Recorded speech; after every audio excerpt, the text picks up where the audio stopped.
একটু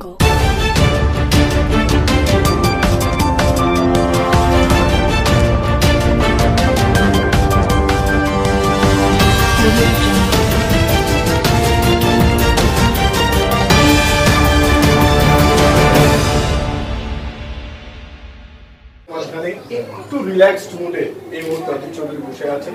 সমর্থক সমর্থক হ্যাঁ কংগ্রেসের সমর্থক, এখানে মিনবাবু আমাদের বহু পুরনো কংগ্রেসের সমর্থক এবং খুবই বিশ্বস্ত এলাকার মানুষের কাছে। খুবই তার ভাবমূর্তি, খুবই ভালো ভাবমূর্তি রাখেন।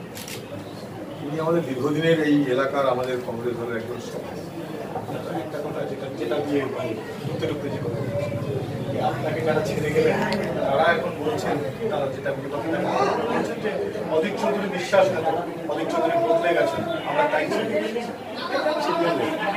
জানা নেই আমরা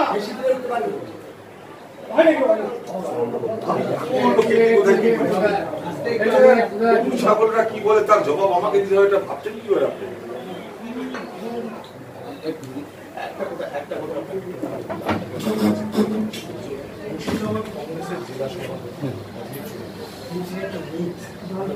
এখন আমি জেলা সভাপতি নই, এখনকার জেলা সভাপতি আবু এখানে না, তো সেটা একটা প্রদেশ কংগ্রেস সভাপতি যখন হলেন তখন বহু নেতারা কংগ্রেস ছেড়ে যেতে যেতে সবাই দোষারোপ করেছেন অজিত চৌধুরী ছড়া।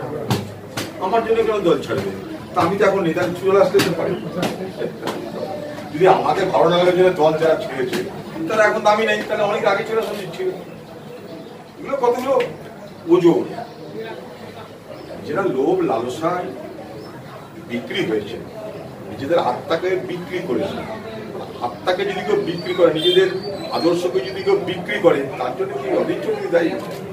আমাকে কাউরি ভালো লাগবে না এমন তো কথা না, কাউরি আমাকে ভালো নাই বা লাগবে না, আমারও অনেককে ভালো লাগে না, কিন্তু কংগ্রেস পার্টি কি অপরাধ করেছে তার জন্য?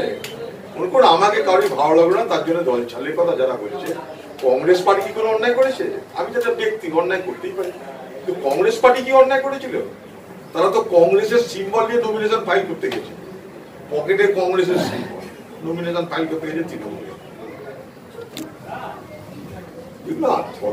ভালো একটা প্রশ্ন করুন, প্রশ্নের মধ্যে প্রশ্ন আজে বাজে প্রশ্ন